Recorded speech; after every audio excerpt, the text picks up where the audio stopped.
Hello and good morning. It's 9 o'clock. Yes, really. And time for another big week in British politics. The winner, second time around.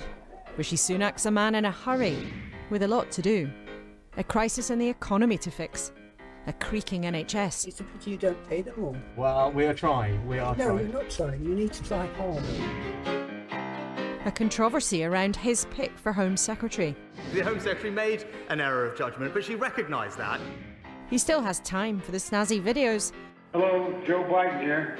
Mr. President, it's Rishi. But with his party way behind in the polls, with squabbling in its DNA, he's got to move in and move on. We have one big question this morning. What kind of Prime Minister will Rishi Sunak be? Credited with starting the rebellion against Liz Truss on this programme, no less. Now back in government is Levelling Up Secretary Michael Gove.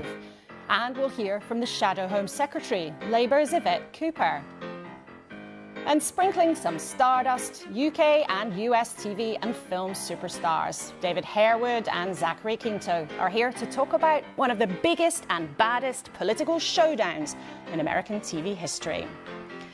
And with me at the desk for the whole show, the Green MP Caroline Lucas, the new chair of Stonewall, the gay rights campaign group, and longtime Tory watcher Ian Anderson, and the former Chancellor of the Exchequer, Philip, now Lord Hammond, who knows a thing or two about making the sums add up.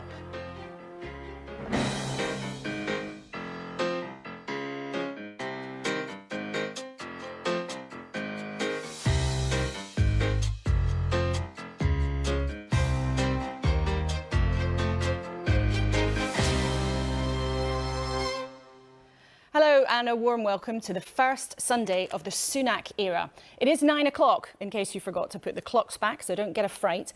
And we have a new and Britain's first British Indian Prime Minister. This is what Rishi Sunak said he would do when he was outside number 10 on Tuesday. The mandate my party earned in 2019 is not the sole property of any one individual. It is a mandate that belongs to and unites all of us. And the heart of that mandate is our manifesto. I will deliver on its promise. He says he'll stick to what Boris Johnson promised 3 years ago. But beyond that, how much do we know? We know he backed Brexit. We know he was fined for breaking COVID rules alongside Boris Johnson. And we know he quit from government, helping bring down his old boss. We know over the summer, when he tried and failed to become leader, he predicted some of the economic chaos that shoved Liz Truss out. Oh, and we know he's fond of the odd fancy PR shoot. But this morning, we're trying to get a sense of the kind of Prime Minister he might be. As you know, you can send us your thoughts on Kuenssberg@bbc.co.uk. But let's start with Lord Hammond. You were in the cabinet when Rishi Sunak was a whippersnapper just arriving in Parliament as a backbencher. What kind of challenge faces him and what kind of leader do you think he'll be? Well, he's obviously got a huge challenge around uniting the Tory party after what has been a very fractious period. And unless you're united, you can't get anything done. He's got a huge challenge in relation to the economy. He's got to re-establish fiscal stability, and then he's got to articulate a growth plan, because that's frankly what we're lacking now. Liz Truss's growth plan is dead in the water. Boris Johnson's, which was based on big trade deals, particularly the US, didn't happen. So they're going to have to set out a growth plan. Without growth, we're not going to be able to solve the problems that our public services are facing and solve this conundrum that people don't want to pay higher taxes, but they do want to have better public services. The only way you can resolve that is higher growth. So that will and must be his relentless focus. And that's a real dilemma and a tough entry. And if we look at the front pages this morning, you can see there the Telegraph with Sunak talking about what he'd like to do about the police. The Mail on Sunday claiming the Kremlin hacked Liz Truss's mobile, a question of security. Some headlines there about COP, the environmental conference, and Rishi Sunak not going to that. And on the BBC News website, that terrible accident that took place last night in Seoul in South Korea. And we'll talk about some of those issues later. But Ian, you've watched the Conservative Party for a long time. How tricky do you think things are going to be for the new leader? Well, they shouldn't be tricky because, look, as Philip's just said, he's made a commitment to implementing his 2019 manifesto. He said that wasn't owned by Boris Johnson, that was owned by the Conservatives. I really want him, Laura, to get on with implementing his manifesto, and obviously particularly his commitment around banning conversion therapy, that awful quackery that is imposed on many LGBTQ plus people. So implement your policies, and yes, I've heard a lot from the Prime Minister so far about compassion. I want to see compassionate conservatism, and I see Michael Gove writing about it in the papers this morning too. But it has been an unbelievably torrid time for the Conservative Party, and the country has sort of watched on through this trauma. Now there's a leader who says things are going to be stable, maybe even whisper it a little bit boring. But see, in this morning's papers, you've got minister after minister outlining what they think it should look like. Oliver Dowden saying Rishi Sunak's a safe pair of hands. Michael Gove even apologising to the country for what's happened in the last month or so. Caroline, as an opposition leader, do you think it's going to be any different? Well, let's be clear, he's got a very low bar to overcome, to be slightly more competent than the previous two Prime Ministers. But I think it's going to be anything but boring. I'm really worried about the next few months and years. First of all, you've got the beginnings of what looks like yet more austerity. I'm deeply concerned about that because the country simply can't stand it. We've already got pensioners riding buses to try to keep warm, 2.6 million children who can't get enough to eat. So we already have a real disaster there. On climate, I'm sure we'll come to that, but he's obviously made the call wrongly not to go to the climate COP. On Brexit, let's not forget he was one of the big cheerleaders of that, and that has proved to be an economic and cultural disaster. So I think that we've got some really worrying months to come. OK, a long list. Listening to all that, you almost wonder why anybody would want the job. But in politics, somebody always does. Now, at the beginning of this month, you'll remember we were in Birmingham for Liz Truss's first and last conference as Tory leader and Prime Minister. There were already a lot of nerves around. The mighty financial markets had taken fright at her plans. And the former Cabinet Minister, Michael Gove, was with us on the programme and lobbed in this little grenade. On the basis of what the Prime Minister said, and she was very clear and authoritative, but it is still the case, I think, that there is an inadequate realisation at the top of government of the scale of change required. So, yes, the energy package was the most important thing in the fiscal event, but broadly 35% of the additional money that we're borrowing is not to cut energy costs, it is for unfunded tax cuts. Now, according to many political watchers, that was one of the first real moments, in public at least, when the beginning of the end of Liz Truss got off to a start. Michael Gove was on the back benches then, and he's back in government now, and I'm pleased to say in the studio with us this morning. You've Thank you, Laura. returned to government as Levelling Up Secretary. And aged significantly. Already, goodness yes. me. Well, let's hope we don't all age too much in the next 20 minutes or so. You got what you wanted. A new Prime Minister, Rishi Sunak, in post. He's made a big play this week of saying it's a government of integrity and accountability. Is the Home Secretary a politician of integrity? Absolutely. In terms of the mistake she made, though, it was serious. It can't be something that can be just brushed aside. And if viewers have missed this, Suella Braverman, the Home Secretary, sent a sensitive official document to her own email address and then on to somebody else, where it was discovered because she'd done it in error. Now, that might sound just like an admin error, but that is a clear breach of security rules from someone who's meant to be in charge of that as Home Secretary. Well, Suella apologised for the mistake that she made and indeed resigned from government. But the Prime Minister has made it clear that Suella deserves a second chance, and I'm glad that Suella is in Cabinet because she's a first-rate front-rank politician, someone who's absolutely committed to making sure that the two principal responsibilities that any Home Secretary has, safeguarding our borders and improving policing, are discharged with energy and focus. She said, though, as soon as she realised her important mistake, she said she rapidly reported it on official channels. Is that true? That's my understanding, yes. Well, I'd like to show you and our viewers something. We've been shown an email that was sent from her personal email address at 10:02 that day, following the original email she sent at 7:52 containing the sensitive document. Now, in there, she says, please can you delete the message and ignore? Now, she's obviously realised her mistake. But what does that message mean, do you think? Well, again, I don't know the details of every email that was sent and every message that was sent, but it would seem to me, on the basis of the information that you have there, that it was quite right that if something had been sent in error, that the recipient should be invited to delete and to ignore that message. Now, again, I don't know the full email chain and history, but that would seem to me to have been an appropriate thing to have done. Except she says as soon as she realised, she admitted, she owned up. Now, reading that this morning, please can you delete and ignore, do you think that is somebody who's trying to confess, or is it that somebody who may be trying to cover their tracks? Because I think some of our viewers reading that might take the tone from that it's someone who rather wishes it would go away. I'm sure there'll be all sorts of inferences that people can draw, but it would seem to me, on the basis of the facts that I know, that it would have been quite proper for the Home Secretary to have said to the recipient of something that was sent in error, please do delete and ignore it. That is standard practice. And I know that whenever an email is sent in error, and it's also the case, I think, that the Home Secretary subsequently, or that morning, had conversations with officials and others, and as a consequence of those conversations, acknowledged error and made it clear that she was departing from office. But it wasn't until around noon, actually, that she did then report through officials to Simon Case, the Cabinet Secretary, that this had happened. So what we know now is she sent an email in error at about 10 to 8. About a couple of hours later, she asked someone to delete it.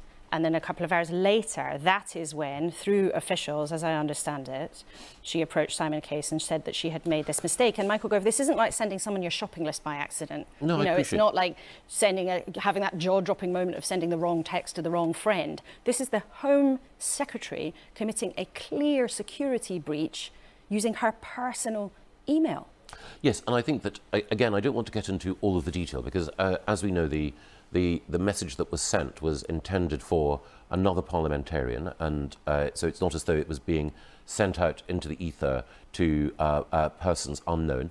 But I don't know all of the conversations that the Home Secretary had with the then Prime Minister and with the Cabinet Secretary. What I do know is that Suella apologised for the error, resigned from office, and then when she was reappointed to do a job for which she is very well equipped and which she's completely focused on, the Prime Minister and the Cabinet Secretary had complete confidence that Suella was the right person for that role. But the point is here, though, Michael Gove, that she has said publicly that she owned up to the error as soon as she realised the mistake.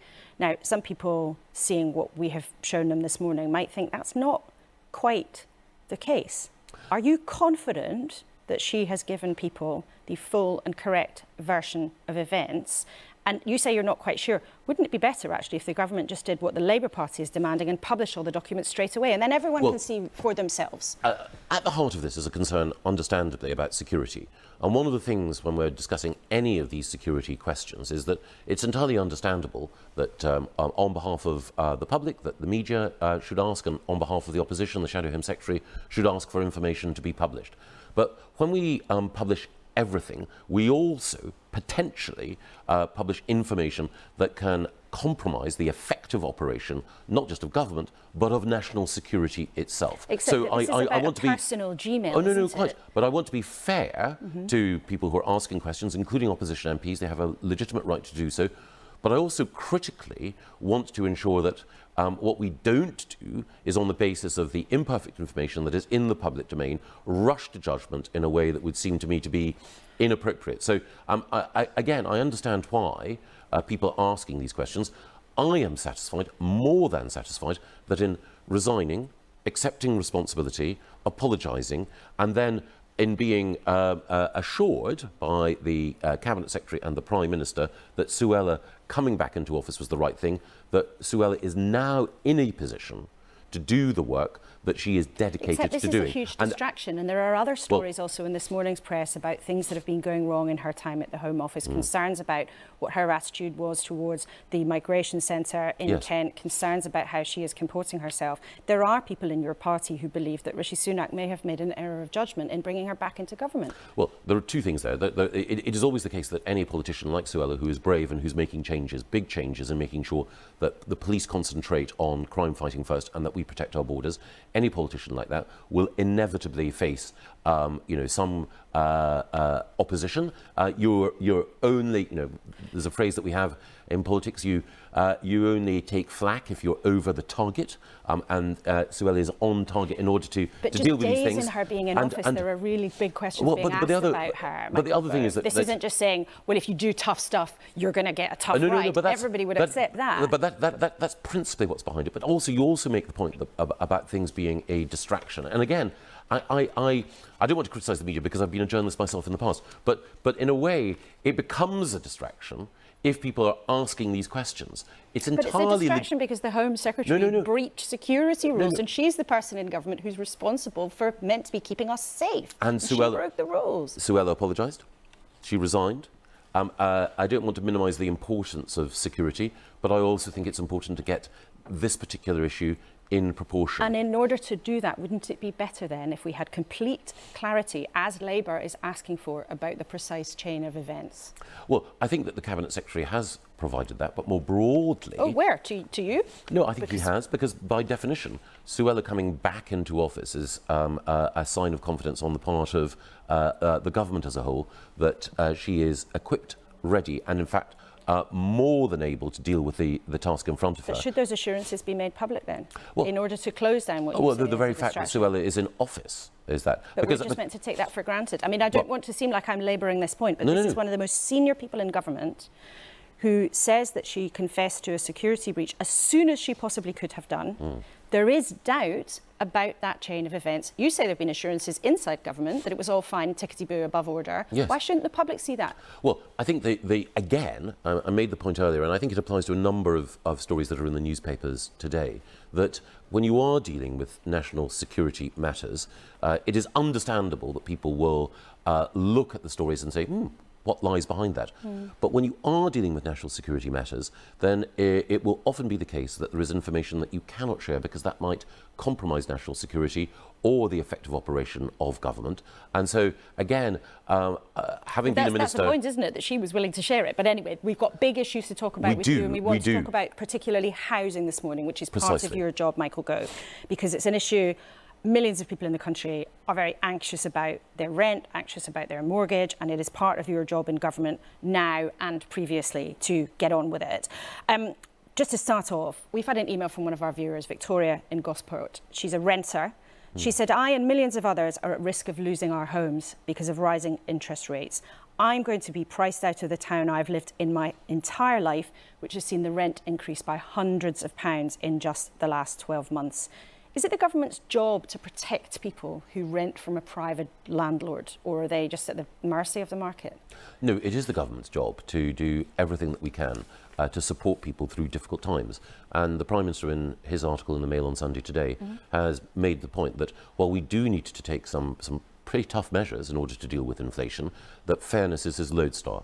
And that means that we will, as Ian Anderson pointed out, act in a compassionate way to try to ensure that those who are vulnerable are supported through this difficult time. So what will you do about it then? Because the property website Rightmove tracks prices, and it says the average rise outside of London is 11%. In London, it's 16%. Yes. So that's an extra £100 a month on average, £300 a month on average if you're in London. What are you going to do about that? Well, we're working with the Chancellor, with Jeremy Hunt, and with the Prime Minister to look in the package at the time of the autumn statement to see exactly how we can ensure that we help people at this extraordinarily difficult time.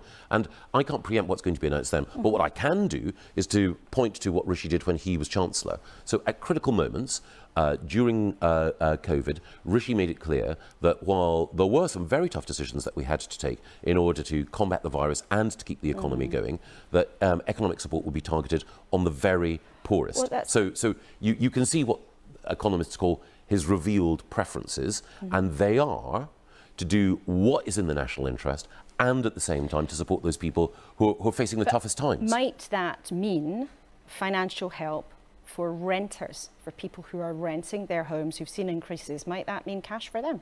Well, we know that people both in the private rented sector and also people in the social rented sector, people who are living in council houses or people who are living in housing association homes are facing tough times. We're looking at a range of options to help them. Could that mean extra cash for people who are struggling to pay their rent? Well, it will mean, or could mean, targeted support for all sorts of people who are in difficulty. But again, what I can't do at this stage is anticipate. But that's very interesting. So the principle is there could be direct support for people who are struggling to pay their rent. Well, there are people who are going to be in all sorts of difficult economic circumstances in the next 6 months. Rent is simply going to be one of the challenges that people face. We know, and I take obviously no pleasure in saying this, that we've also got food price inflation. We've already had support for people who are facing rising energy prices.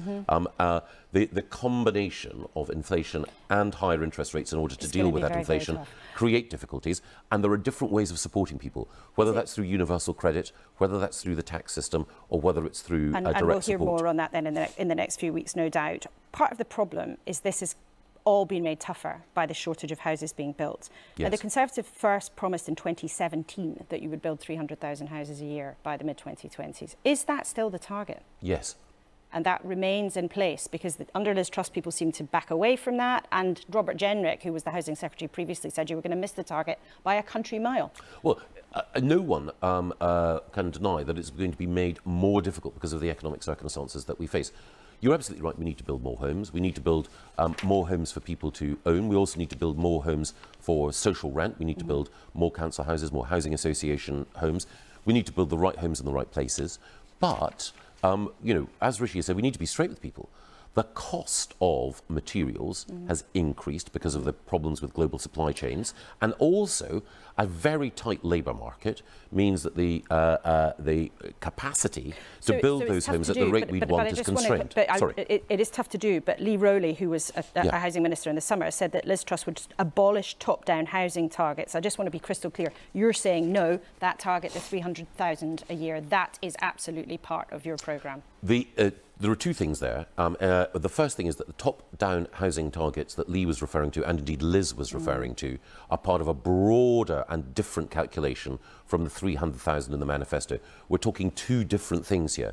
But my view is that what we do need is a fair way of allocating housing need that takes account of changes in population. Some of the calculations that have been made in the past have been wrong. We need to rebase that. But what we critically need to do is to make sure that we have local communities consenting to development, and that means that homes need to be more beautiful. It means that we need the infrastructure alongside them, but it critically also means that we need to make sure that the environment is protected as well. But we're still talking about this, 12 years into Tory governments, and we're in a situation where rent is spiralling out of control. The number of affordable homes is nowhere near the target of what people would want. The amount of social housing being built is barely touching the size. I think it was only 6,000 last year. Having a secure home and getting on the property ladder, both of those things feel so far out of reach for many people. And I'd like to play you a question from a young housing campaigner called Kwejo Teneboa, who I believe you've come across. Brilliant campaigner. Let's listen to what he wants to put to you. More and more social and private housing tenants are reaching out to me complaining about their poor living conditions. After a year and a half of campaigning, I've seen the same landlords get away with it with no real consequences. No heavy penalties, no landlords being fired. Now, after Grenfell, we were promised that things would get better for tenants. So why is it that bad landlords are still getting away scot-free whilst tenants are forced to live in squalor? Why is it, Michael Gove, that that's happening? Well, we've got legislation coming now, partly thanks to Kwejo's campaigning, and partly also thanks to the campaigning of the Grenfell families. We have new legislation to make sure that social landlords live up to their responsibilities, tougher regulation, a stronger voice for tenants, bigger penalties for social landlords who are keeping people in homes for social rent which are not fit for habitation, and we're also bringing in legislation to deal with the private rented sector as well. And can you guarantee that the impact of that legislation for Kwejo and other people watching this morning who are getting a rough ride, and many of them living in terrible conditions, can you guarantee that rogue landlords will be prosecuted, they will be named and shamed, as is part of your plan, as I understand it, in Parliament? Can you guarantee that will actually happen? Because I think for a lot of people watching this morning will feel, I've heard politicians talk about this for years, and actually the situation's getting worse, not better. No, before I left government in the summer, we had put in place plans both to deal with social landlords that are not doing their job effectively, and also to deal with the very small but noxious minority of private landlords who are not treating their tenants properly. And we will bring forward that legislation to deal effectively with them. But a recent BBC investigation showed in the last 5 years in private rented accommodation where terrible things, hazards as they're known in the industry, were identified, less than 1% of those things resulted in a prosecution. Well, we are going to take steps in legislation to deal with that. There are a number of 12 years, Michael Gove. You've had 12 years and 1% of terrible things that went wrong led to prosecutions. Well, you know, Laura, that I'm someone who, if I'm fortunate enough to be in office, I don't want to hang around. So I had 10 months beforehand in this job, and we brought forward legislation. However long I still have in this job, then I'm determined to make sure that we deal with that. There are all sorts of abuses in the housing market. There's another problem, which many of your viewers will be familiar with supported housing. You've got rogue elements who take money from the state, saying that they're going to provide vulnerable people not just with a roof over their head, but additional support. And some of these, you know, chancers are leaving people in dire circumstances. Bob Blackman, a backbench Conservative MP, is working with the charity crisis in order to deal with that. We want to work with them in order to deal with that problem. And we will watch very carefully on this programme what happens in housing. We know it's an issue that millions of people care about, and we will return to it. So it's great to talk to you about that this morning. I just want to touch on a couple of other things. When we last met, you made it very clear that your belief was that benefits should rise in line with inflation, as Boris Johnson promised. Should they? Well, we're going to have some very, very tough decisions to make in the autumn statement. As I mentioned earlier, Rishi's whole instinct, everything he's done in politics, is to seek to protect the vulnerable. Sounds like you're walking away from that, though. I can't anticipate what the Chancellor is going to announce. Do you still want it to happen, though, if the money could be found? I want to make sure that we protect the vulnerable, and I know that Rishi is absolutely locked onto that goal. OK, well, that maybe sounds like it's not going to happen, but let's see what happens. Lastly, one thing that has been a big topic of conversation in the last few days. The Prime Minister is not going to COP, the environmental summit. The government has also signalled to the King they don't want him to go. And Alok Sharma, your colleague and the climate envoy for this country, who now is demoted from sitting in the cabinet, he's clearly not very happy with what's going on. Would you blame our viewers for thinking that this new leadership of the Tory party doesn't take the environment and climate change as seriously as the last? No, we take it incredibly seriously. Several things that I'd say. We want to field the strongest possible team at COP26. But not even, the Prime Minister. No, we want to field the strongest possible team. But even more important than who goes is what we do. We're the country in the G7 which is decarbonising fastest. We have a 25-year environment plan that ensures that we enhance protection for nature and indeed make sure that whether it's on land or on sea, that we do more for biodiversity. We're also making sure that with the move towards electric vehicles, with the phasing out of internal combustion engines, with moves towards renewables, that we fulfil our climate, nature and environmental obligations. And we're also reviewing plans that under Liz Truss were being brought forward, these investment zones, which understandably... So they might go? Well, they caused some concern. One thing is we'll look at them, we will review them, but there is no way we're undermining our environmental protections. Rishi supported me to the hilt when I was Environment Secretary in making sure that we could show environmental leadership.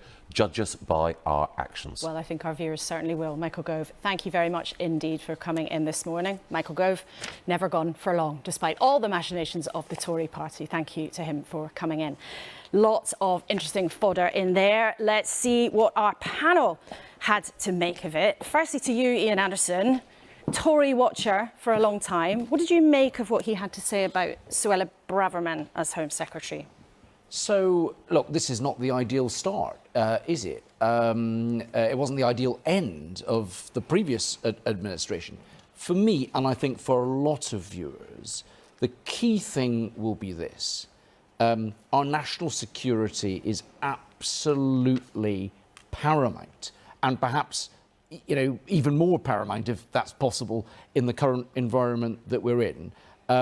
It's the Prime Minister to make a judgment as to whether or not national security has been compromised. I'm not going to call on this programme for anybody to come or go. That's not my role. But the Prime Minister needs to be absolutely satisfied. Home Office officials, the security services need to be completely confident when they send information to a Home Secretary, it's not going to go anywhere else. Well, it's interesting because there is some widespread concern. The Observer talking this morning about secret meetings of the Home Secretary and MPs on the backbenches, and a concern that some people have around that. But Philip Hammond, one of the interesting things there was to hear Michael Gove commit very firmly to the target of bringing 300,000 new homes every year. Now, I think that target was brought in when you were Chancellor. Why is housing so difficult as a problem to solve in this country? Well, it's a huge challenge for the Tory party because on the one hand, you've got a commitment, as Michael Gove's reiterated this morning, to building more homes in aggregate. But at the same time, you've got the difficulty that many of our core supporters and voters in the Tory party do not want those homes built near them. And that's the challenge here. Everybody wants to solve this problem. Nobody wants it solved on their doorstep. And resolving that challenge is a very big issue for government. I think Michael very carefully there distanced himself from the kind of top-down targets that will actually deliver, saying to individual local authorities or regions, you have to build this number of homes. But I'm afraid without those kind of prescriptive targets, the 300,000 ambition won't happen. Just won't happen. And what about the wider economic picture? I mean, you heard him there as well, I think, very carefully walk back from his desire to see benefits rise in line for inflation. I mean, to you, how prepared should our viewers be for things to get very, very bumpy? Well, I think it is going to be incredibly difficult. The terms of trade have worsened against the UK. The markets have stamped their foot and said that fiscal discipline will happen. I heard Michael Gove talking about targeted support for all sorts of people, but I didn't hear him saying how it will be paid for. The option of borrowing to do it is no longer on the table after the sort of market tantrum last month.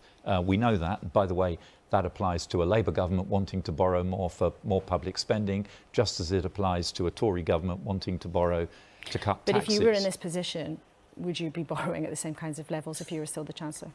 No, well, I've always been very much a fiscal conservative, and I think fiscal conservatism will reassert itself now. But just a word of caution on the benefits uprating. All chancellors, all governments try and roll the pitch ahead of any budget or statement, and so perhaps they might be exaggerating quite how bad things are going to be. I'd be very surprised if they don't end up uprating benefits in line with inflation. That's very interesting. Well, Caroline, you're shaking their head then, because of course in economics, as in politics, there are always choices, aren't there? There are always political choices, and the fact that this government right now can't say that it will uprate those benefits in line with inflation, I think is deeply concerning for so many people for whom this is, you know, a matter of almost life and death, quite frankly. So if it's the case that Michael Gove claimed that fairness is Rishi Sunak's lodestar, then he should be able to say this right now. He should be able to say, instead of talking about eye-wateringly difficult choices, that's always code for hitting the poorest, he could be introducing a range of wealth taxes. Why don't we have some taxes on people's assets rather than just on income? Those are political choices. Why don't we start looking at those instead of always going to hit the poorest first and hardest? Philip Hammond, why not? I mean, there are other ways of doing this. There is not one economic orthodoxy, even though you say fiscal conservatism is back, to use the technical term of being, you know, counting for every single penny. There are other ways of doing it. That's absolutely right. But the problem with people on the left who always reach for tax the wealthy have to recognise the reality. I think Mervyn King said it on your programme last week. There just aren't enough of them, and they just don't have enough wealth that this will solve the problem. Caroline? Yes, you can, of course you can tax wealthy people a bit more, but the reality of the fiscal challenge we face means that, and the demographic pressure we face, means that if we want public services not just to be maintained, but to be improved, everybody, including ordinary earners, are going to have to pay more Caroline, tax. briefly to you on this, then I want to talk about COP. What do you think? What do you make of that? I just fundamentally disagree. There are a whole range of different wealth taxes that you could include, and they could include things like property taxes as well. Well, there's been a report that was just out last week that talked about 37 billion from a range of 5 different wealth taxes that you could do. That would start filling that black hole that we're supposed to be worrying about right now. I would also challenge you when you say that governments can't borrow anymore. We should be careful not to learn the wrong lessons from the fiasco of Liz Truss's budget, because there's a wealth of difference between borrowing to pay for tax cuts borrowing to invest in productive capacity in this country, and that is exactly what we need to see. OK, let's talk about COP. We know the Prime Minister isn't going. The former Prime Minister is suggested that he might be going. On the front page of The Observer, Boris Johnson perhaps might be attending COP. And also in the Sunday Times, we have Alok Sharma, the climate envoy for the government, basically attacking the fact that Sunak isn't going and clearly unhappy with the approach they're taking. Caroline, are you pleased that Boris Johnson might go to COP? Well, I think this is probably about the first decision that Boris Johnson has made that I think I might support, because if it embarrasses Rishi Sunak to reverse his disgraceful decision and actually get there himself, all and good. I mean, I'm not suggesting necessarily that Boris Johnson is doing it for the good of the planet. I suspect a great deal of self-promotion is going in there as well, but let's take it. Let's have him go there, because it is absolutely...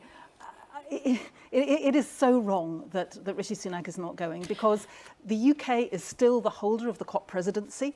Symbols matter. If we're really saying that in the 6th richest country in the world that our Prime Minister can't be bothered to get there because he's busy, you know, what about all of those Prime Ministers in countries that are absolutely on the front edge of the climate emergency right now? Except that, is there not an argument that sometimes, and I know having covered a lot of these kinds of summits themselves, sometimes there is a lot of chat, a lot of gathering, quite a lot of hangers-on. Sometimes big political summits don't actually turn out to be what they promise, and actually all the work sometimes is done on the phone or in quiet corners, and the sort of pageantry of these big summits sometimes doesn't really make a difference. I think you need all of that. I've been to these big summits and I agree with you. They can be a massive jamboree, but at the same time, when the future of climate talks depends on trust between the countries in the global south who are desperate for the global north to actually put some money on the table and to demonstrate by their own actions that they're serious, then these meetings do matter. Glasgow agreed to a so-called ratchet mechanism where we're supposed to be increasing our ambition when it comes to climate emission reductions. The UK has not increased its reduction target since last year, since Glasgow. That is bad news, contrary to what Michael Gove was saying. We need to be there to send a symbol that we are serious about these talks, and we will put our money where our mouths are. Well, it'll be very interesting to see what actually happens at that summit. We'll be talking about it in the next couple of weeks. I just want to talk about another issue. So the World Cup is coming, football fan or not, it's going to be everywhere. But there's an important element of the fact that the tournament is going to be in Qatar, which has a pretty appalling record when it comes to rights for LGBT people. There's an article this morning by John Fashanu, the former England player whose brother Justin took his own life, who was gay, and he tells the Mirror that Qatar needs to learn to accept fans rather than the other way around. Now, Ian, in your role as new chair of Stonewall, the Foreign Secretary told people this week that they should show respect to the host country. Was that the right message? Well, I noted as well that number 10 Downing Street very, very quickly, shall we say, corrected the Foreign Secretary's position. It was the wrong thing to say. Look, you know, for me, and we've seen this in countless examples of countries around the world that are looking to liberalise their laws. They're really destructive laws around LGBTQ plus people. Earlier this year, I resigned from a role that the government had asked me to do, to be the LGBTQ business champion.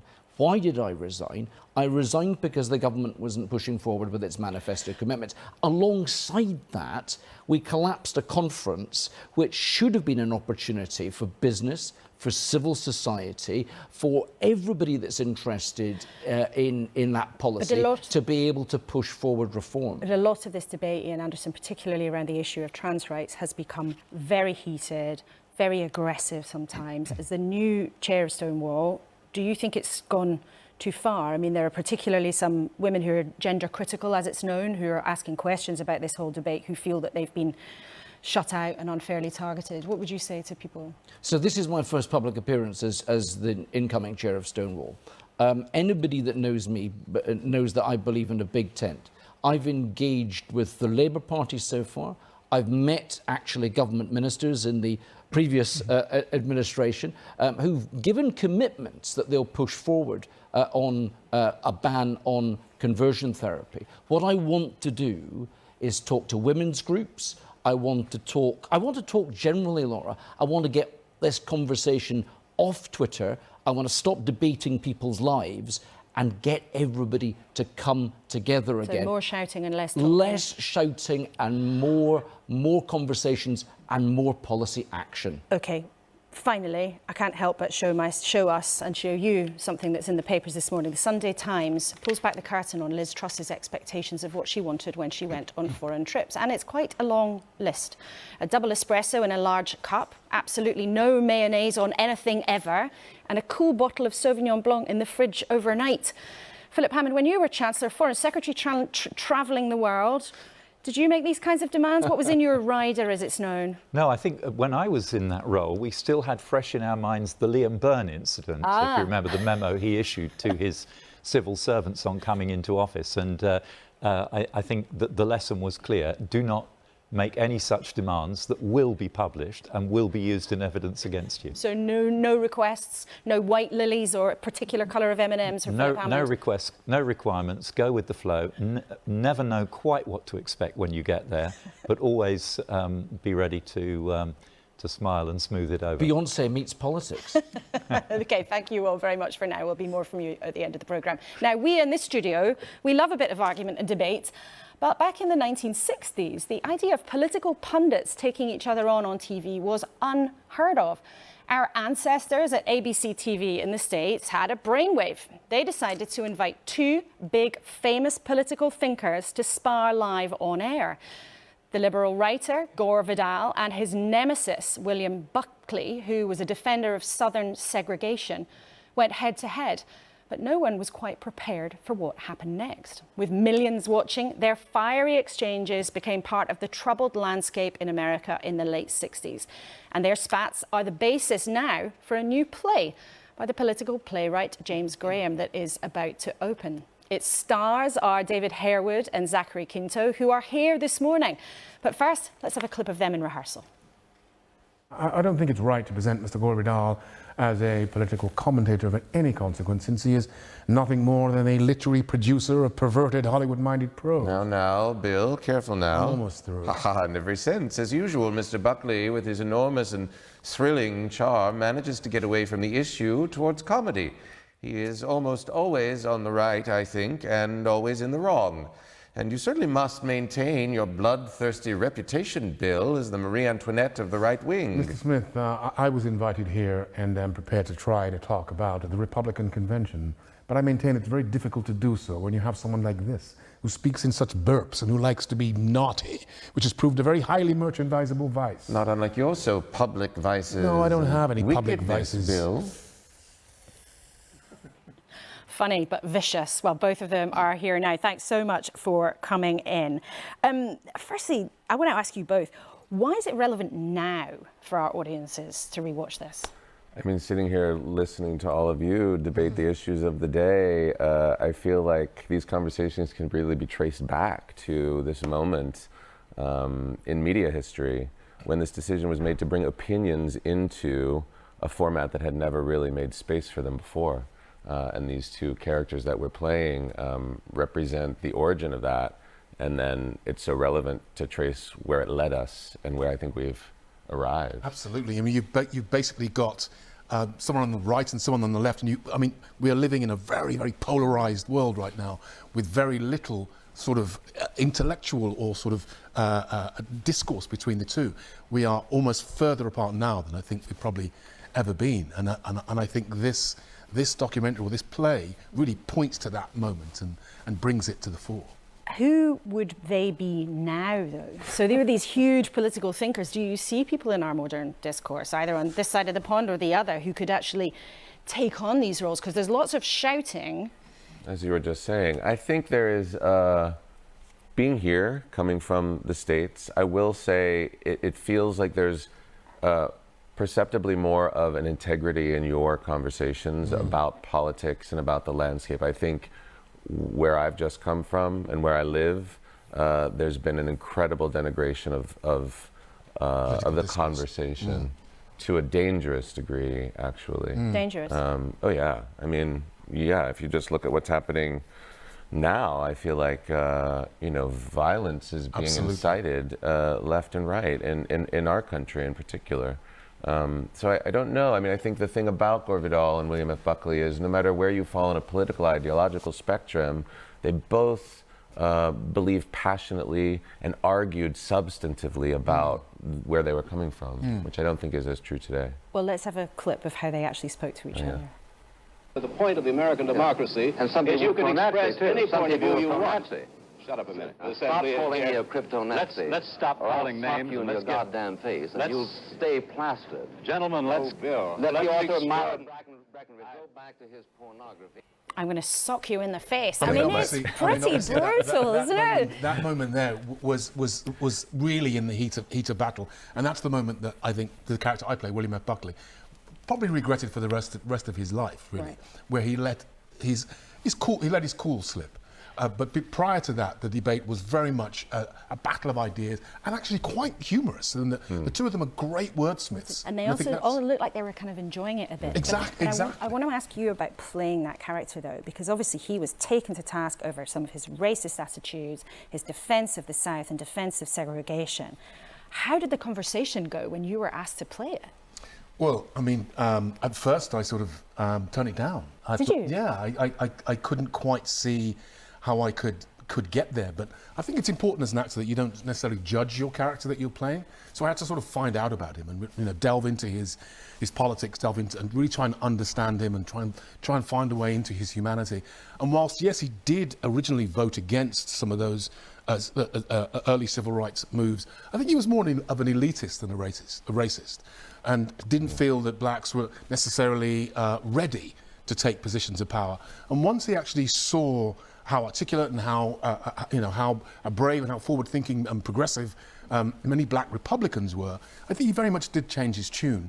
And throughout the 70s, I think he actually predicted that there would be a black president before Kennedy actually. So he went on a journey. So he did go on a journey, and he did moderate his position. And actually, once he saw how violent Southern segregationists were, he very much changed his tune. Zachary, just finally to you, a lot of our viewers will know you, of course, from being Spock in Star Trek. Our new Prime Minister, we know, is a Star Wars fan. I'm told he has watched some of Star Trek, but he's really a bigger Star Wars fan. But I just want to ask you about that. We have our first British Indian Prime Minister in this country. Americans, there's been some commentary saying that, well, there's been a backlash, that Britain has had some racist feelings towards the new PM that's been really denied by people here. But how would you see that? I mean, I think in the context of a Star Trek conversation, there's so much inclusivity at the heart of that franchise, and I feel like anything we can do to expand and challenge people's expectations or rigidity is what we have a responsibility to do. And I think part of that is conversation, part of that is discourse, and part of the honor of playing a character like Gore Vidal is not only was he an intellectual titan, but he was also a gay icon in many ways, and had forward-thinking beliefs that were unimpeachable, uncompromised, ahead of his time. And I think that's the kind of conversation that I'm interested in being a part of. So to play a character that so truly represents that with real authenticity and integrity is something that I'm really excited to be able to do. Okay, Zachary Quinto and David Harewood, thank you so much for coming and having a conversation with us here in the studio. It's great to have you. And the play Best of Enemies by James Graham opens next month in the West End, where those characters will be brought to life. Now, remember, we always want to know what you think, especially we want to hear what you'd like us to discuss on the show. You can always email us at Kuenssberg@bbc.co.uk. If you're into social media, you can talk about what's going on using the hashtag BBC Laura K. And for live chat about what's happening right now, you can go to the BBC's live page at bbc.co.uk/news. And after the show, I can join you there. Well, I'll be posting some of my thoughts about what we've heard. And on one of those issues, of course, is the pressure on Rishi Sunak over his new Home Secretary. Just days into his new job, he reappointed Suella Braverman, and she had already stood down the week before after she was discovered to have broken security rules. We've talked about that a bit this morning with Michael Gove, and we can now discuss that and other issues with Labour's Yvette Cooper, the Shadow Home Secretary. Good morning, Laura. Good morning. Great to have you here. Now, we showed our viewers, and I think you might have seen also, that Suella Braverman, having realised the error, having been told of her error, sent an email that morning asking the recipient to delete and ignore the message that she had sent to them in error. What do you think the government should do about that? Does that change what's happened here? I think it adds to the serious list of questions that we now have about this reckless reappointment of Suella Braverman to be Home Secretary. There was obviously the initial breach of the ministerial code, the security lapses involved, but now questions about whether she has given an accurate description of what happened. She said that she reported it straight away. There are other reports as well that no, she didn't, and was confronted on this. And also the further reports of her being involved in other security leaks or security leak inquiries around both a case involving the security service and also a case involving the leak of sensitive legal advice. So we would like that, as much of this information as possible, to be answered to Parliament, and anything that is sensitive to go to the Intelligence and Security Committee, because this is too important. National security is too important, and it goes to the heart of Rishi Sunak's error of judgment as well. And of course, everybody would accept that national security is paramount. However, Suella Braverman has accepted she made a mistake. She has apologised. She's said sorry. Actually, aren't you at risk of overblowing this? This was an error. She's admitted it. Move on. Well, I listened to Michael Gove being interviewed, or some of his interview earlier, and I thought that he was really badly minimising issues around national security. We've seen from the reports overnight about allegations of other security breaches and cyber security threats that there are serious questions. But those are unproven allegations, of course, Yvette Cooper. but we've seen, and when it comes to the thing that we know about, I mean, Labour also... People quit the government and came back not that long later. You know, David Blunkett resigned after a scandal as Home Secretary. He was back not that long later. Peter Mandelson resigned and then came back in. It's not unprecedented for politicians to mess up, say sorry, but then get another job. If you breached the ministerial code 6 days ago, 6 days previously, and then the Prime Minister reappoints you to the job that is in charge of security, national security, that takes this immensely seriously, where there are still a huge number of questions to be answered about whether or not this was the only occasion in which there had been these kinds of security lapses, whether or not that she had been involved in other kinds of security lapses where there have been allegations as well. And do you think she should stand aside? And I think, do you think she should stand aside? Should she resign? Yeah, I think, and let me finish the point first, and where there is also reports of the Cabinet Secretary and the Cabinet Office having advised against this appointment. So Keir Starmer has already made clear that Rishi Sunak should be replacing her. It was an error of judgment to appoint her to this immensely serious job, and to do so for the sake of a political deal, just in order to get his way into number 10, just shows a carelessness towards those national security issues. He would, I'm sure, deny that that's what this was about. It's just not responsible. But I think clearly this is a moving story. I'm sure we're going to hear more about it in the next few days. I'd like to ask you about what's happening at the Immigration Processing Centre, Manston in Kent. Now, around 2,600 people are being held there. The maximum capacity is about 1,000 less than that. Clearly, it's an unsatisfactory situation. We can see some pictures of the centre now. Would a Labour government spend more money on funding for immigration centres? Well, I think what you've got to do is overhaul the whole system and have much stronger action to prevent the dangerous boats crossing the channel that are putting lives at risk in the first place. And you have got to speed up the whole system, because there's a reason why they've ended up with these appalling conditions with diphtheria outbreaks and so on. It's because the decision-making on asylum has collapsed. They were taking twice as many asylum decisions a year 6 years ago as they are now. That collapse in decision-making and some of the additional legislation they've brought in, which is lengthening the time, has created huge backlogs. That is a problem, and a problem of the Conservatives' making, and it's their failure to speed up the decision-making that has led to this. How would you solve that? Because so it's you easy need to to speed up. criticise, harder to solve. You need to speed up. We need to get back to the levels of decision-making that we had even just 5 or 6 years ago, and the much higher levels that we had under a Labour government. You need to speed up those decisions. We also need a new agreement in place with France around the channel crossings, and we need a significant increase in the activities of the National Crime Agency, because what's happened is you've got a proliferation of organised criminal activity in the channel that has escalated really in just the last couple of years. But Yvette Cooper, that's got to be dealt with. Yvette Cooper, if you make it easier for people to come, doesn't that just encourage the numbers upwards? But what I've just talked about is cracking down on the criminal gangs that are exploiting people in the first place. And there's a tiny, really, amount of activity by the National Crime Agency at the moment. We've seen a multi-million-pound process. Now, I'm not saying if that's right or wrong, but if you speed up the process, does that not then encourage more people to come to the UK? Oh, well, you speed up the process, you get proper decisions being made. So that means that refugees get the support that they need if they have fled persecution and conflict. And as a country, we've always done our bit to support those who fled persecution, and we should do so. But what it also means is those who are not refugees should be swiftly returned as well. So it means you have an effective system rather than one that just drags on forever and costs huge amounts of money. And on principle, would you like the level of migration to increase or to fall? Around 240,000 people came to the UK last year. Would you like to see that higher or lower? So we support a points-based system. The whole point of a points-based system ought to be that actually you look at it area by area rather than having net migration targets.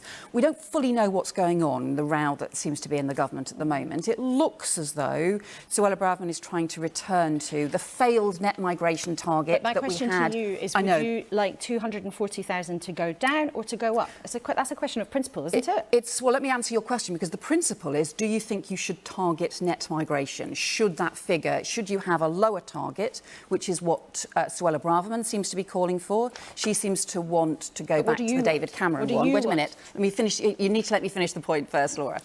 Or whether you have the Liz Truss approach, which seemed to be to have a higher net migration target in order to have an impact on growth. We think both of those are the wrong approach. What you should be doing is looking sector by sector, and I'll give you, for example, of an area we would reform, which is health and social care, biggest area for overseas recruitment. The social care visa, excellent visa that is right to support people, but we should be doing far more training here at home. That is what Labour would do. So that would end up reducing the number of the need for. Well, that would end up in that area would end up reducing the need for overseas recruitment of doctors and nurses, because we should be training far more ourselves, and that would be and also increasing the fair pay agreement for social care as well. That's a responsible approach. Look at the evidence sector by sector. Okay, Yvette Cooper, thank you so much for coming in. It's great to have you. I hope you come back soon. Thank you. Because it is nearly now 10 o'clock. Yes, can you believe it? 10 o'clock. If you still haven't got round to changing your clocks, get on with it. It is nearly 10 o'clock. And this morning, we've heard the Levelling Up Secretary, Michael Gove, defending the position of the Home Secretary, Suella Braverman. Suella apologised for the mistake that she made and indeed resigned from government. But the Prime Minister has made it clear that Suella deserves a second chance, and I'm glad that Suella is in Cabinet, because she's a first-rate front-rank politician. Well, very brief final word with our panel. Caroline Lucas, do you think that Suella Braverman will survive in her job? I fear she will, but she certainly wouldn't, and it completely undermines what Sunak said on the doors of Downing Street when he said he was going to bring integrity and accountability to his job. He has failed at the first hurdle, so absolutely she should go. There should be an inquiry, and the idea that she's there because basically she got him into power, I think stinks. Philip Hammond, should she stay or go? Oh, I understand why the Prime Minister wanted to bring her back. I think he does need to be very careful about the signals it's sending about the ministerial code. I'm actually more interested in what it says about internal Tory party politics and the difficult decisions, because one of the difficult decisions that has to be made to get economic growth is to have a more relaxed approach to migration for work. But it sounds that you're not very happy about her being in the job. Well, I'm concerned about her policy position on this issue. OK, Ian, yes or no? Do you think she'll be in her job by this time next week? I'm paid to do this. I have no idea. OK, what a great trio you have been. Thank you very much indeed for joining us, Philip Hammond, Ian Anderson and Caroline Lucas. And that is it for our first programme with Rishi Sunak as Prime Minister. One thing is becoming clear, that his government might want you to think that it's all steady, maybe even a bit boring in politics now. But we've heard, not just because of his appointment of Suella Braverman at Home Secretary, there are going to be problems. It is not going to be dull. And Michael Gove could not promise either that benefits will rise in line with inflation, something he previously said he wants to see. Maybe, just maybe, will ring us up for an announcement in the next couple of weeks. Remember, Rishi Sunak's popularity soared when, during the pandemic, he gave out, by borrowing, lots of money to keep the country going. But times have got tougher and money tighter. And perhaps he's not yet had to make the myriad of difficult decisions that face any Prime Minister, maybe especially him. What will he do about the NHS? Will he come up with a proper plan for social care? How will he solve the problem of a housing market that, as we've discussed this morning, doesn't seem to work for many people? And always, of course, in the background, rising inflation, making us and the country poorer. Whatever the Prime Minister chooses to do, being boring is not an option. Thank you so much for watching this morning. If you've missed any of the programme, you can watch it again on the iPlayer. Until next week, goodbye.